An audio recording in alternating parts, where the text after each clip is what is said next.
Have you ever wondered like why some parents, when their kid needs extra help in school, they kind of push back on it? Yeah, it's really tough to see. And it can be a tough spot for everybody involved, the child, the parents, the teachers. Definitely. And it's something we're going to really try to unpack today, Uh-huh. like why it happens, what it means for the child. Right. And hopefully give some good advice on how to deal with it. Exactly. So today we're diving deep into parental denial when it Mm. comes to, a child needing special ed. You got it. So one of the things that really surprised me reading through all the research here is that, sometimes parents they'll actually think the kid's just being lazy. Oh yeah. Like they'll blame the child's struggles on just not trying hard enough. It's easy to go there. And you can kind of see how that happens, right? Like you want to believe, as a parent, that your child is capable of anything. That makes sense. And so when they're struggling, the easiest thing to do is to think, well, they're just not applying themselves. Right, right. Or they might say, oh, it's the teacher's fault. It's the school's fault. For sure. But the research really points out that underneath all of that, there's this fear, Mm. right? This fear of what a diagnosis, what a label might mean. There's a lot of fear around labels. I mean, I think part of it is, no parent wants their child to be seen as different. Right. And in a society that often puts so much emphasis on, academic achievement, Mhm. a learning disability can feel like a setback. It's like, well, if my kid has this label, then the world's going to see them differently, and it's going to limit their opportunities. Right. And there's also, I think, a lot of misunderstanding about what a learning disability actually is. Okay, so what is it? What does it actually mean? Well, it's not a sign of low intelligence. It doesn't mean that a child is not capable of learning. Right. It just means that they learn differently. Their brain processes information differently. And they might need different support to get there. Yeah. Exactly. And that's where, early intervention becomes so important. Yeah, let's talk about that. Like, if we don't address this early on, Yeah. what happens? What's the impact on the child? Well, it can be huge. Think about a child with dyslexia, for example. Mhm. That's a specific learning disability that affects reading and writing.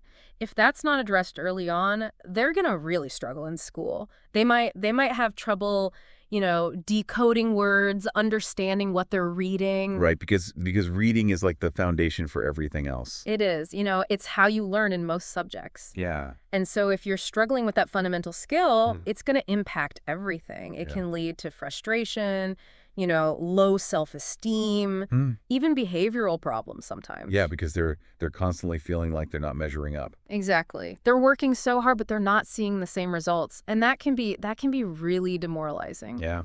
So here's the thing. If we catch it early, if we get those kids the support they need early on, Mhm. through things like specialized reading programs, accommodations in the classroom, Okay. we can help them develop the skills they need to succeed. Right. And so it really all comes down to helping the parents understand this too, right? Yeah, that's really the key. Okay, so let's talk about strategies then. Like how do we move past that denial? How do we help parents to get their kid the support they need? So there are a few key strategies, really. And I think the first one is just open communication, really talking to parents, in a way that's honest and empathetic. Okay, so what does that look like?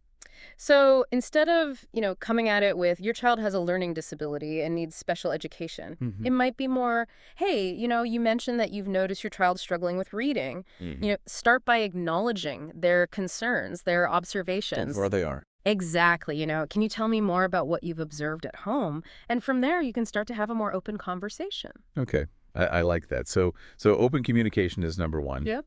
What else? Providing clear information. A lot of times denial comes from a place of just not understanding, Right. not knowing what a learning disability is, not knowing what the options are. Okay. So how do we provide that information in a way that's helpful? Well, there are a lot of great resources out there, websites, books, organizations dedicated to specific learning disabilities. Mhm. And we can share those resources with parents, in a way that's not overwhelming. Just, hey, here's some things you might find helpful. Here's some more information about what we're seeing. Yeah, that's a good point. Not overwhelming them with a stack of books or something. Right. And also, I think it's important to explain things in a way that's easy to understand. Avoiding jargon. Oh, Really breaking it down. just making it clear. Making it clear. I love this idea of sharing success stories. Oh, yeah. That's something that really stood out to me in the research. That can be really powerful. Because if you're a parent who's feeling, scared or uncertain about the future, hearing about other kids who've thrived with the right support, Mm-hmm. that can be really inspiring. Right.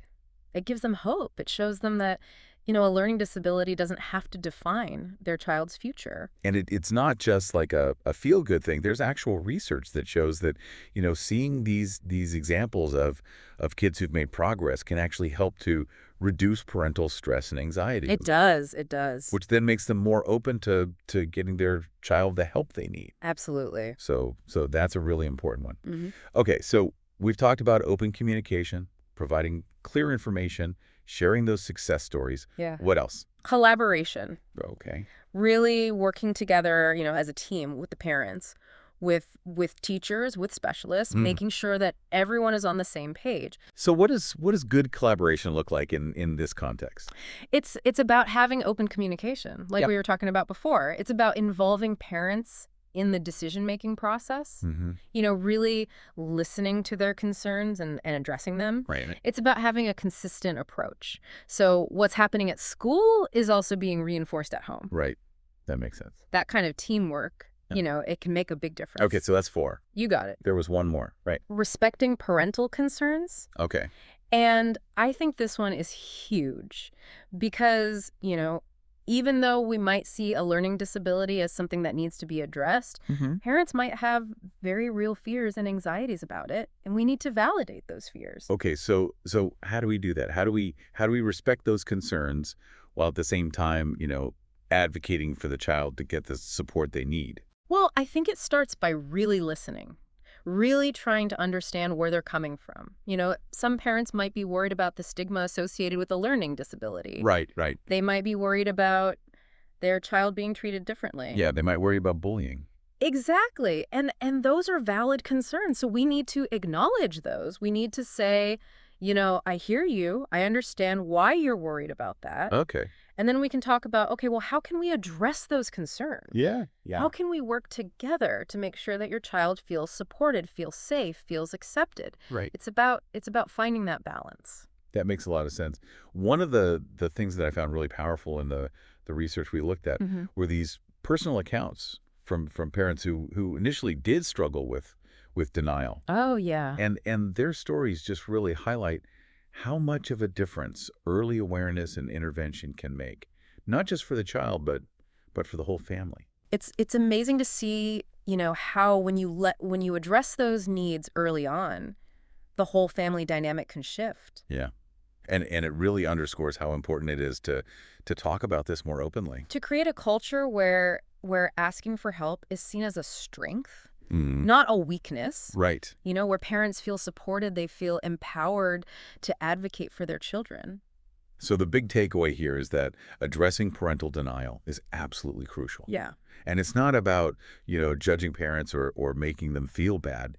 It's about empowering them with knowledge, with understanding, with the tools they need to make sure their child gets the support they deserve to really thrive. Absolutely. It's about, creating that partnership between parents and educators. Yeah.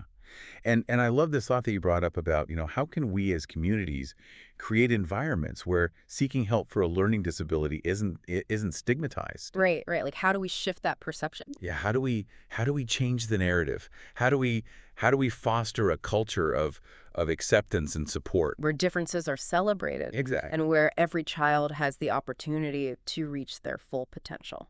Powerful questions. Yeah. Powerful thoughts. Yeah. And to everyone listening, keep learning, keep asking those questions, and remember that knowledge really is power, That's it. especially when it comes to advocating for these kids. Thanks so much. Thank you. This was great. You too.